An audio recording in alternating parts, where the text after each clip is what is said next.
கிருபையாயிரும் கிறிஸ்துவே கிருபையாயிரும் கிறிஸ்துவே பிரார்த்தனை கேட்டருளும் கிறிஸ்துவே தயவாய் கேட்டருளும் விண்ணக தந்தை பிதாவே உலகத்தை மீட்ட சுதன் தேவா பரிசுத்த ஆவி இறைவனே எம்மேல் இரக்கம் வைத்தருளும் புனிதம் நிறைந்த மாமரியே இறைவனின் புனித மாதாவே கன்னியரில் உயர் கன்னிகையே எங்களுக்காக வேண்டிக் கொள்ளும் கிறிஸ்துவேன்ற மாதாவே திருச்சபையோர் எம் மாதாவே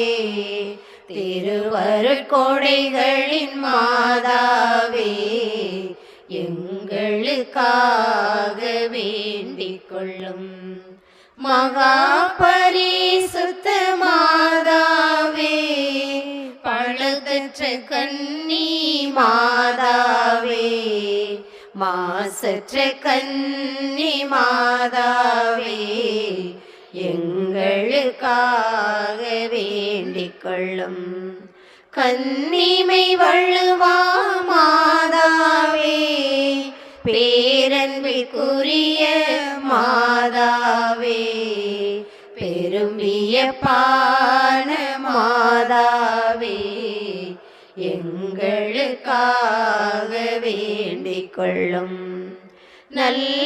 நல்லாலோசனை மாதாவே சிருஷ்டிகருடைய மாதாவே எங்கள் மீட்பரின் மாதாவே எங்களுக்காக வேண்டிக் கொள்ளும் பேரறிவுடைய மாதாவே வணக்கத்துக்குரிய மாதாவே துதிகளுக்குரிய மாதாவே எங்களுக்காக வேண்டிக் கொள்ளும் சக்தி மிகுந்த கன்னிகையே இரக்கம் மிகுந்த கன்னிகையே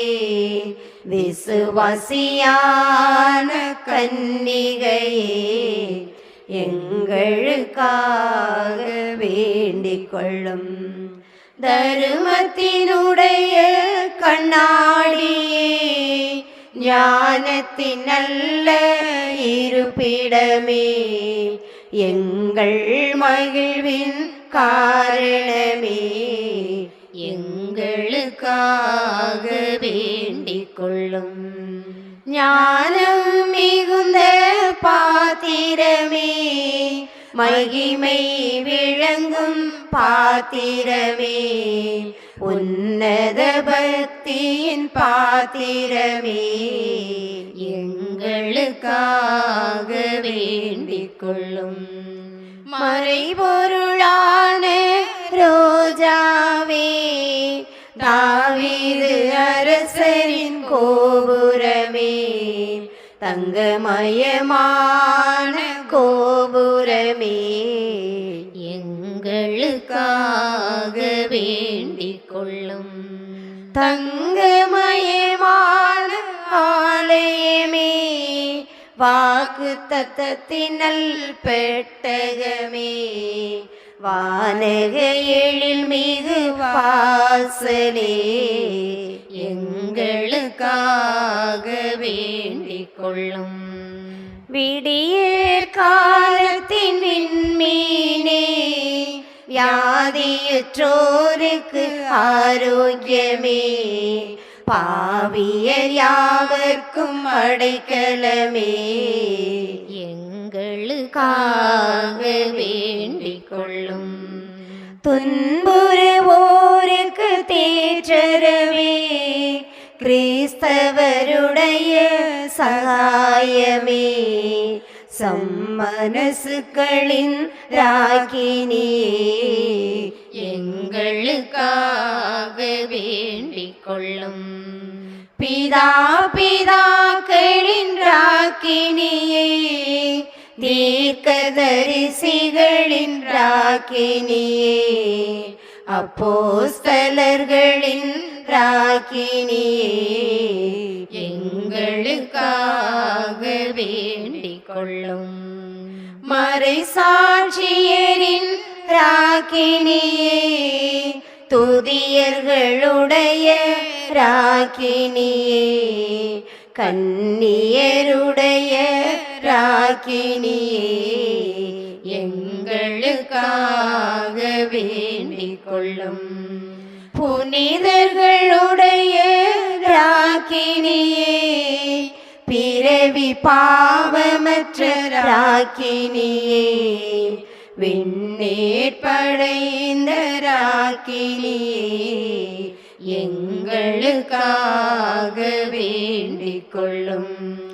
திருஜெபமாலையின் ராக்கினியே சமாதானத்தின் ராக்கினியே புனித ஆரோக்கிய மாதாவே எங்களுக்காக வேண்டிக் கொள்ளும்.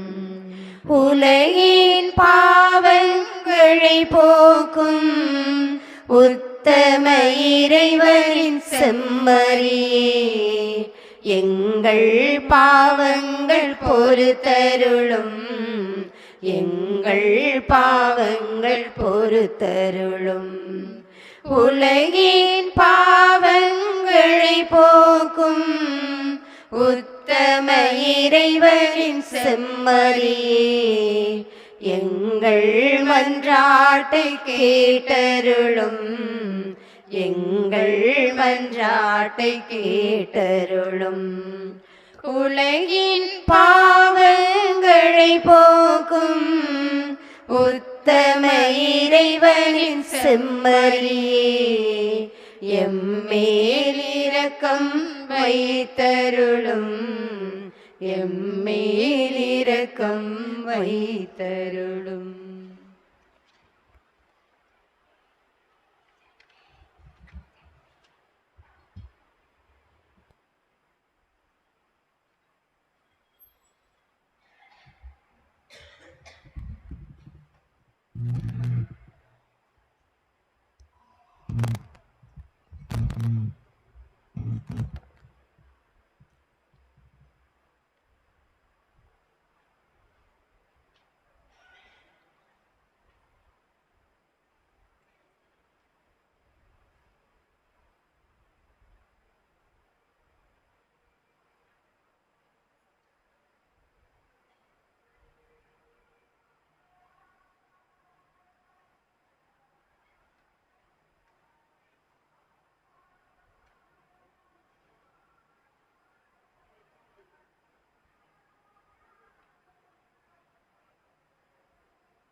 நித்திய ஸ்துதிக்குரிய நற்கருணை நாதர்க்கு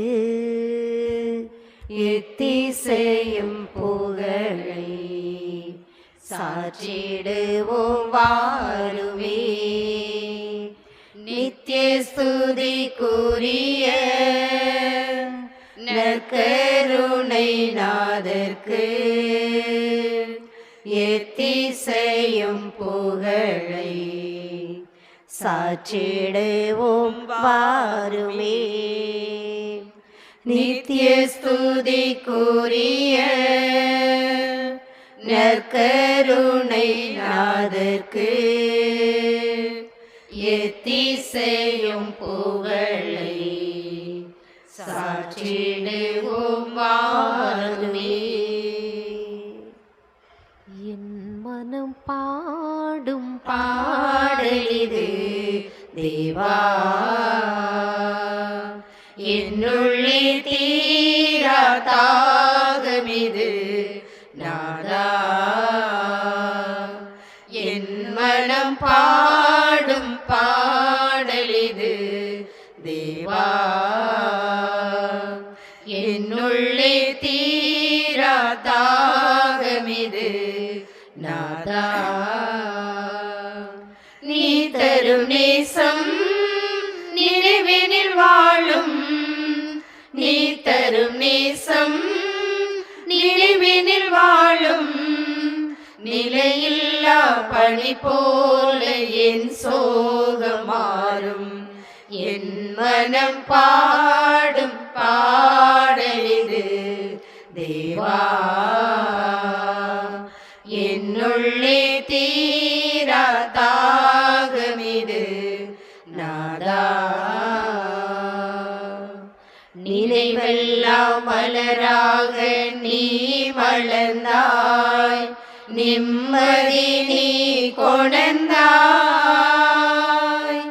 நினைவெல்லாம் மலராக நீ மலர்ந்தாய், நிம்மதி நீ கொணர்ந்தாய். கடலெல்லாம் காணல் நீரோ நான், கண்ணீரில் வாழும் மீனோ. கடலெல்லாம் காணல் நீரோ நான், கண்ணீரில் வாழும் மீனோ. உன் திருவடியே என் மனம் சரணம், உளமதிலே நீ உன்னொளி தரணும். என் மனம் பாடும் பாடலிது தேவா,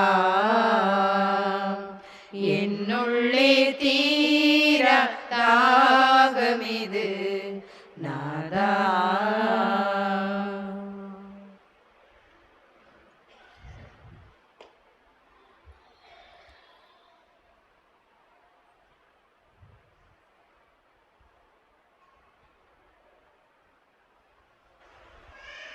கிறிஸ்துவிலே அன்பார்ந்தவர்களே, அனைவரும் அப்படியே அமர்வோம்.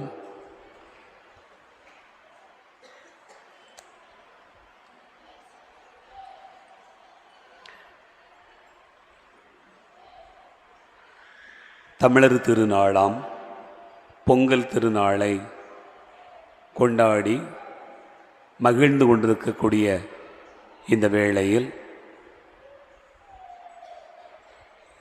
இன்று காலை திருப்பலியின் போது நான் வாசிக்க கேட்ட முதல் வாசகத்திலிருந்து ஒரே ஒரு செய்தியை நாம் சிந்தித்து பார்க்க உங்கள் அனைவரையும் அன்போடு அழைக்கிறேன். எபிரேயருக்கு எழுதப்பட்ட திருமுகம் 2வது அதிகாரம் 9 முதல் 10 முடிய உள்ள இறைவசனத்தை வாசிப்போம். எபிரேயருக்கு எழுதப்பட்ட திருமுகம் 2வது அதிகாரம் இறைவார்த்தைகள் 9 முதல் 10 முடிய. நாம் காண்பதோ சிறிது காலம் வானதூதரை விட சற்று தாழ்ந்தவராக்கப்பட்ட இயேசுவையே. இவர் துன்புற்று இறந்ததால் மாட்சியும் மாண்பும் இவருக்கு முடியாக சூட்டப்பட்டதை காண்கிறோம். இவ்வாறு கடவுளின் அருளால் அனைவருடைய நலனுக்காகவும் இவர் சாவுக்கு உட்பட வேண்டியிருந்தது. கடவுள் எல்லாவற்றையும் தமக்கென்று தாமே உண்டாக்கினார்.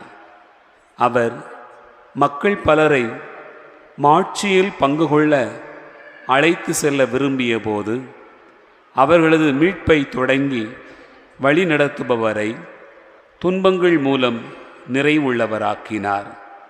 இது ஏற்ற செயலே. அன்பார்ந்தவர்களே, இந்த பகுதியை நாம் தியானிக்கிற போது மாட்சியும் மாண்பும் இவருக்கு முடியாக சூட்டப்பட்டது என்று சொல்லப்பட்டிருக்கிறது. ஆண்டவர் இயேசுவுக்கு மாட்சியும் மாண்பும் முடியாக சூட்டப்பட்டது.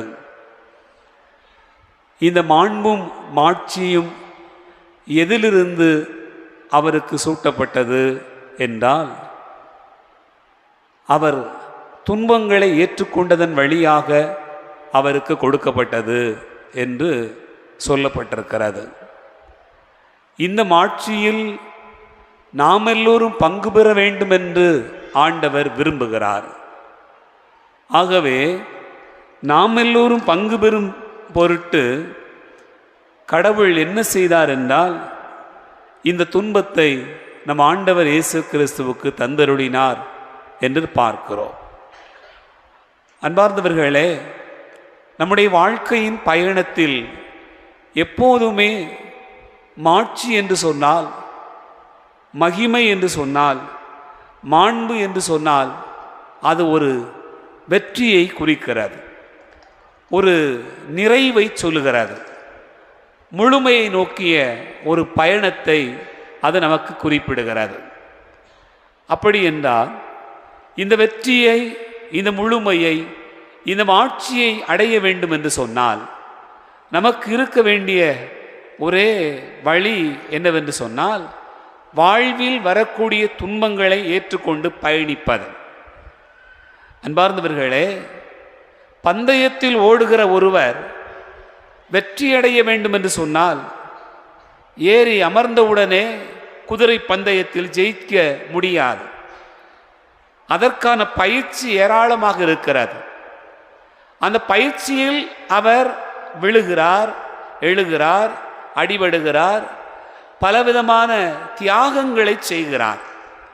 ஒரு நாள் 2 நாள் அல்ல, பல நாட்கள் பயிற்சி எடுத்து அந்த பயிற்சியினுடைய நிறைவாகத்தான் அவர் வெற்றியை, மாட்சியை அடைகிறார். ஒரு சாதாரணமான பந்தயத்திற்கே இப்படி இருக்கும் என்று சொன்னால், மனித வாழ்க்கையில் ஒரு வெற்றியை அடைய வேண்டும் என்று சொன்னால், அதிலும் குறிப்பாக நம் ஆண்டவர் இயேசு கிறிஸ்து பெற்றுக்கொண்ட அந்த மாட்சியை நாம் அடைய வேண்டும் என்று சொன்னால், நாம் கைக்கொள்ள வேண்டிய வாழ்க்கையின் பாடமே துன்பத்திலிருந்து தான் ஆரம்பமாகிறது. ஆகவே துன்பம் என்று சொன்ன உடனே இது எனக்கு ஆகாது, வேண்டாம் என்று மறுப்பவர்கள் மாட்சியை அடைய முடியாது, இந்த மாண்பில் பங்கேற்றுக் கொள்ள முடியாது. ஆகவேதான் வலி நம்முடைய வாழ்வுக்கான வழி என்பதனை இன்று காலையில் நாம் தியானித்தோம். என் அன்பார்ந்த சகோதர சகோதரிகளே, நம் எல்லோருக்கும் தெரிந்திருக்கக்கூடிய ஒரு அனுபவத்தை சொன்னால் உங்களுக்கு புரியும். ஒரு குண்டூசியை எடுத்துக்கொண்டு உங்களுடைய உடலில் குத்தினால் வலிக்குமா, வலிக்காதா? வலிக்கும். ஆனால் இந்த வலி உங்களுடைய வாழ்க்கையில் வேண்டாம் என்று நீங்கள் விரும்புகிறீர்கள். ஆனால் ஒரு மருத்துவமனைக்கு போயிருக்கக்கூடிய இடத்துல ஒரு தாய், அவர்களுடைய உறவினர்கள் எல்லோரும் மருத்துவமனையினுடைய அந்த அவசர சிகிச்சை பிரிவுக்கு வெளியே அமர்ந்திருக்கிறார்கள். ஆனால் வெளியே அமர்ந்திருக்கக்கூடிய அவர்கள் சொல்கிறார்கள், இன்னமும் பிள்ளைக்கு வலி வரல என்று சொல்கிறார்கள். உள்ளே ஒரு கர்ப்பிணி பெண் குழந்தை பேற்றுக்காக மருத்துவமனையில் உள்ளே அனுமதிக்கப்பட்டிருக்கிறார். வெளியே இருக்கக்கூடியவர்கள் சொல்கிறார்கள், பிள்ளைக்கு வலி வரவில்லை என்று சொல்கிறார்கள். யாராவது வலியை விரும்புவீர்களா என்று கேட்டால் வேண்டாம் என்று சொன்னோம். குண்டூசி குத்தினால் கூட வேண்டாம் என்று சொல்லுகிறோம். ஆனால் அங்கே அமர்ந்திருக்கக்கூடியவர்கள் பிள்ளைக்கு வலி வரட்டும் என்று சொன்னார்கள். வலி வந்தால் என்ன? வலி வந்தால் வாழ்வு வருகிறது. வலி வந்தால் நீங்கள் புதிய வழி பிறக்கிறது. உங்களுடைய வாழ்க்கையில் நீங்கள் உயிர் பெறுகிறீர்கள். அப்படி என்றால் என் அன்புக்குரிய சகோதர சகோதரிகளே, வலி, துன்பம் என்பது நம்முடைய வாழ்க்கையில் நிச்சயமாக எல்லோருக்கும் உண்டுதான். யாரும் எனக்கு வேண்டாம் என்று சொல்லிட முடியாது. அது என்ன ரூபத்தில் வேண்டுமானாலும் வரலாம். ஒருவர் குழந்தை பேற்றுக்காக தவிக்கிற அந்த நேரத்தில் வலியாக இருக்கலாம். என்னை ஒருவர் சிறிதாக பேசிவிட்டார், காயப்படுத்தி விட்டார், என்னை குறித்து இப்படி தவறாக சொல்லிவிட்டார், என்னை இப்படி மதிப்பீடு செய்து விட்டார், அந்த நினைவு கூட வலிதான். அந்த நினைவு கூட நமக்கு வேதனை தான், அது கூட நம்மை துன்பத்திற்குத்தான் உள்ளாக்குகிறது. ஆனாலும் கூட அன்பார்ந்தவர்களே, இவைகள்தான் உங்களை செதுக்குகிறது, இவைகள்தான் உங்களை உருவாக்குகிறது என்பதை நீங்கள் அறிந்து கொள்ள வேண்டியிருக்கிறது. யோசித்து பாருங்கள், ஒரு சிற்பி ஒரு சிற்பத்தை உருவாக்குகிறார். களிமண்ணால் ஒரு சிற்பத்தை உருவாக்குகிறவனுக்கும் பாறையிலிருந்து ஒரு சிற்பத்தை உருவாக்குகிறவனுக்கும் வித்தியாசம் என்ன? களிமண்ணால் ஒரு சிற்பத்தை உருவாக்குகிறவன் அதை எப்படி வேண்டுமானாலும் எந்த நேரத்திலும் அதை மாற்றி மாற்றி செய்துவிட முடியும். ஒரு பேப்பரில் ஒரு சிற்பத்தை வரைகிறவன் இது வேண்டாம் என்றால் அதை அழித்துவிட்டு அல்லது தூர போட்டுவிட்டு இன்னொரு சிற்பத்தை வரைந்து விடலாம். ஆனால் யோசித்து பாருங்கள், ஒரு பாறையை குடைந்து அந்த பாறையிலிருந்து ஒரு சிற்பத்தை உருவாக்க நினைக்கக்கூடியவன் என்ன செய்வான்? ஒவ்வொன்றையும் பார்த்து பார்த்து நிதானமாக செய்ய வேண்டும். ஒரு நல்ல சிறுவத்தை அல்லது ஒரு சிற்பத்தை உருவாக்கிய பிறகு கடைசி நேரத்தில் எல்லாம் சரியாகிவிட்டது, நன்றாக செய்து விட்டோம் என்று சொல்லிவிட்டு அதனுடைய சுத்தியலையோ உளியையோ தூக்கி எறிந்து விட்டான் என்று சொன்னால், அந்த சிற்பத்தின் மீது பட்டுவிட்டது என்று சொன்னால், அது உடைந்து விட்டால் என்ன நடக்கும்? இவ்வளவு நாளும் உழைத்தது எல்லாம் வீண்தான், ஒரு பயனும் இல்லாமல் போகிறது. ஆகவே அவன் கொஞ்சம் களிமண்ணை ஒட்டி வைக்கலாம், முடியாது. வேறு பேப்பரில் வரையலாம், முடியாது. அவன் அதை செய்ய வேண்டும் என்று சொன்னால் இந்த இதை உடைத்துவிட்டு இன்னொரு பாறையை புதிதாய் உருவாக்கித்தான் அதிலிருந்து தான் உருவாக்க முடிகிறது. அப்படி என்றால் நம்முடைய வாழ்க்கையில் கூட பல நேரங்களிலே வலிகளும் இப்படித்தான். நம்முடைய வாழ்க்கையில் சில காரியங்களை நாம் உருவாக்கி கொண்டு போகிற போது அதனுடைய உச்சத்தை அடைய வேண்டும் என்று சொன்னால் மிக கவனமாக வலிதாங்கி வலிதாங்கி வலிதாங்கி போய்த்தான் வாழ்வினுடைய வழிகளை கண்டுபிடிக்க வேண்டியிருக்கிறது. என் அன்புக்குரிய சகோதர சகோதரிகளே, நம்ம ஆண்டவர் இயேசு கிறிஸ்து என்ன செய்தார் என்று சொன்னால், அவர் அந்த துன்பத்தை ஏற்றுக்கொண்டு நம்மை நிறைவுள்ளவராக்கினார். நாம் எல்லோரும் நிறைவுள்ளவராக இருக்க வேண்டும் என்பதற்காக அவர் இந்த துன்பங்களை தாங்கிக் கொண்டார். ஒரு தாயும் தந்தையும் தன்னுடைய பிள்ளைகள் நலமாக இருக்க வேண்டும் என்பதற்காக, பிள்ளைகள் நிறைவுள்ளவர்களாக இருக்க வேண்டும் என்பதற்காக வலி தாங்குகிறார்கள். தங்களுடைய வாழ்க்கையில் துன்பத்தை ஏற்றுக்கொள்கிறார்கள். அப்படி என்றால் அதே நிலையில் நாம் யோசித்து பார்த்தோம் என்று சொன்னால், நம் ஒவ்வொருவருடைய வாழ்க்கையிலும் இந்த பயணம் மிக முக்கியமானது. இதை ஆழமாக சிந்தித்து பார்க்கவே இந்த பகுதி நமக்கு கொடுக்கப்பட்டிருக்கிறது.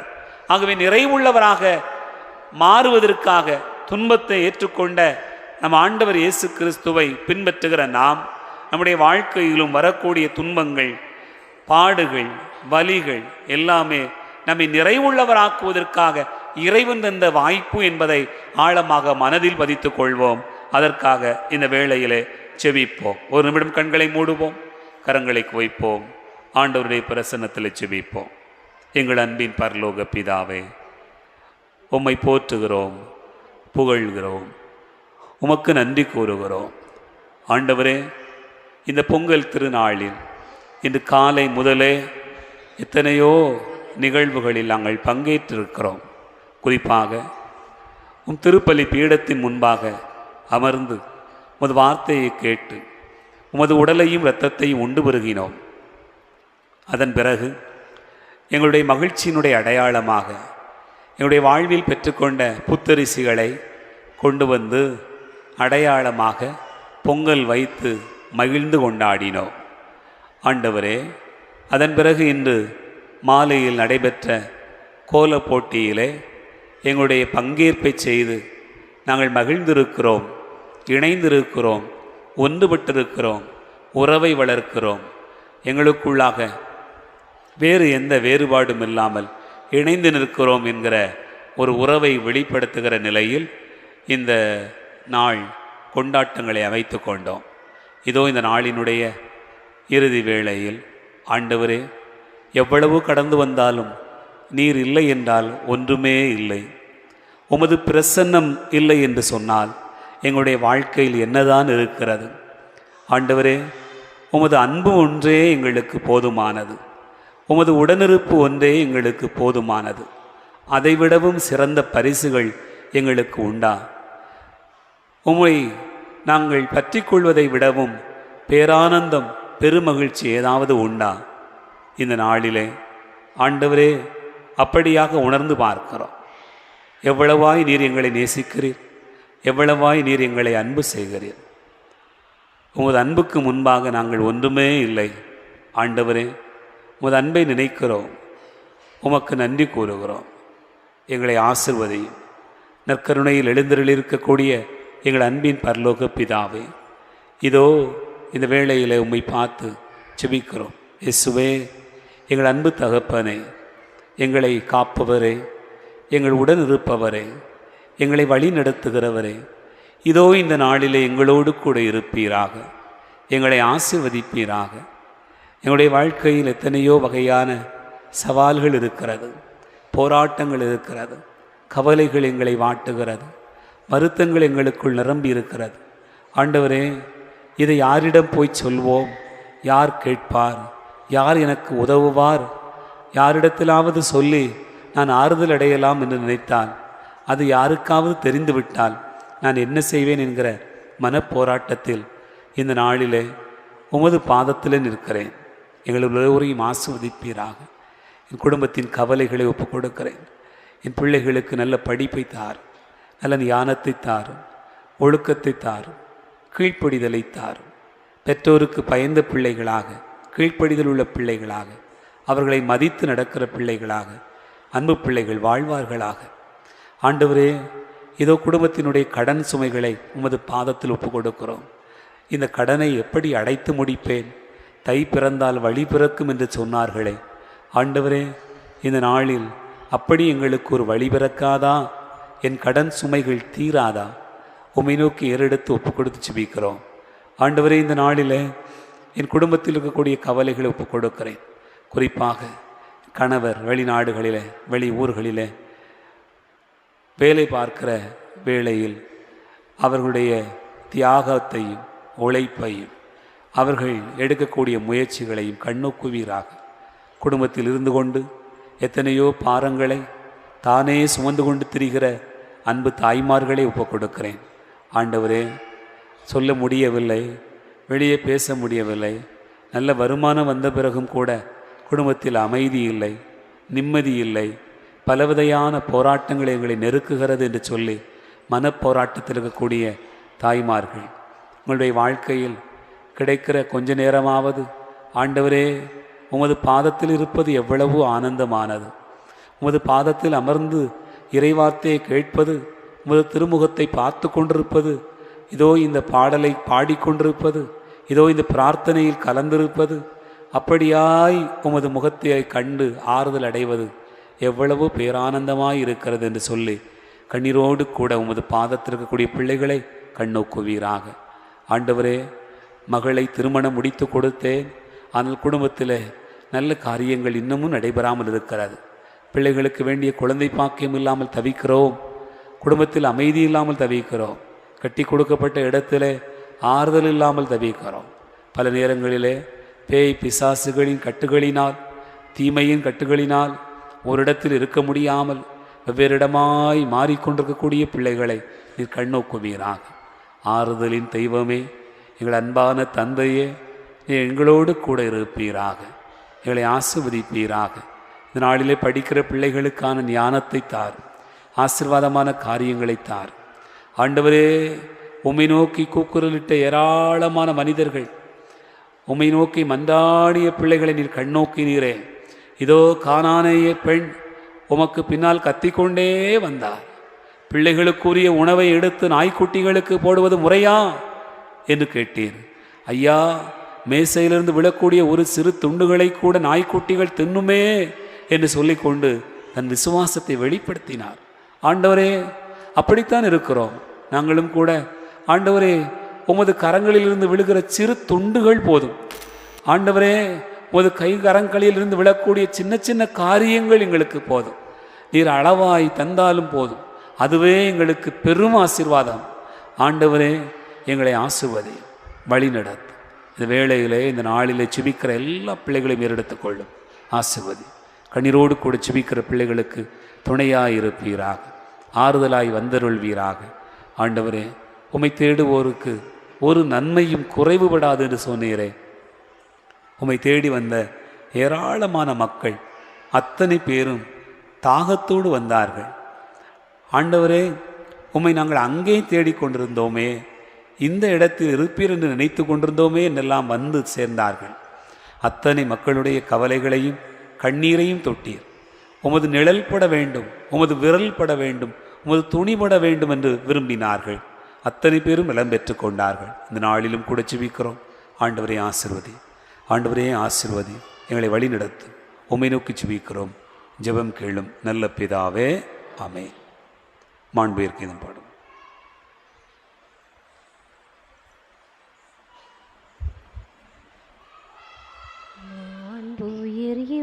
வருள் அனுமானத்தை தாழ்ந்து பணிந்து ஆராதிப்போம். பழைய நியம முறைகள் அனைத்தும் இனி மறைந்து முடிவு பெறுக. புதிய நியம முறைகள் வருக. புலன்களாலே மனிதர் இதனை அறிய இயலா. குறையை நீக்க விசுவாசத்தின் உதவி பெறுக. பிதாவிற்கும் சுதனவர்க்கும் புகழ்ச்சியோடு வெற்றியார்க்கும் மீட்பின் பெருமை மகிமையோடு வலிமை வாழ்க்கை யாவுமாக இருவரிடமாய் வருகின்றவராம் தூய ஆவி ஆன அவர்க்கும் அளவில்லாத சம புகழ்ச்சி என்றுமே உண்டாகுக.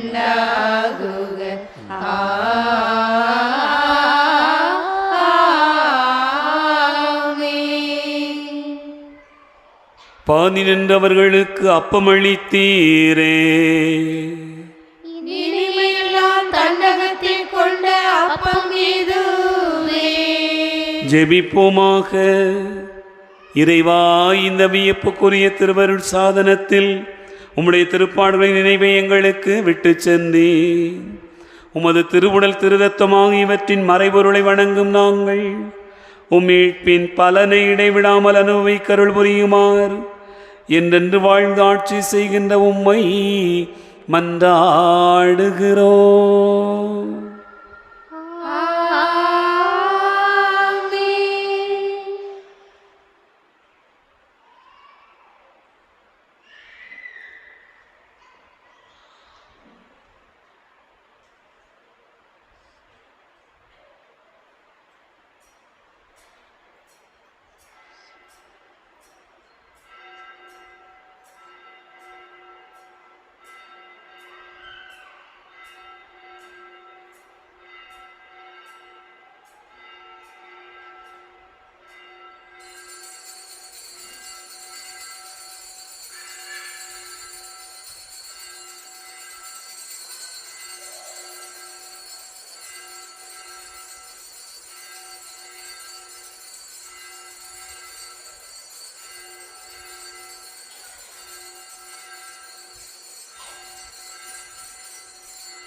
ஸ்துதிக்குரிய நற்கருணை நாதர்க்கு எத்திசையும் புகழை சாற்றிடுவோம் வாருமே.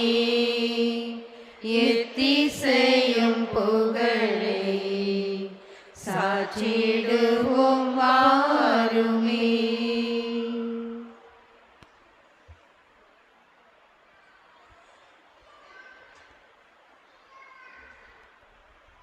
கிறிஸ்துவில் அன்பார்ந்தவர்களே, இப்போது இந்த இறுதி பாடலுக்கு பிறகு உடனடியாக கோலப்போட்டியில் பங்கேற்றவர்களுக்கு பரிசளிக்கிற நிகழ்வானது நடைபெறுகிறது. அனைவரும் கலந்து கொள்ள அன்போடு அழைக்கிறேன். நம்முடைய பிள்ளைகள் 2 நடனங்களும் ஏற்பாடு செய்திருக்கிறார்கள். ஆகவே அனைவரும் இதில் கண்டுகளித்து நம்முடைய பிள்ளைகளை உற்சாகப்படுத்தவும் பொங்கல் நிறைவை கொண்டாடவும் அன்போடு அழைக்கிறேன்.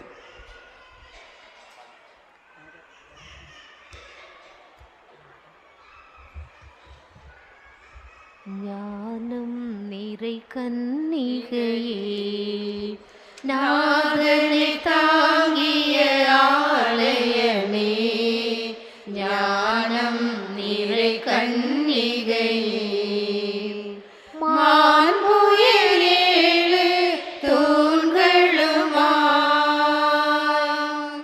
மாண்புயர் 7 தூண்களுமாய், பலிபீடமுமாய் அலங்கரித்தாயே, ஞானம் நிறை கன்னிகையே, பாவ நிழலே அணுகா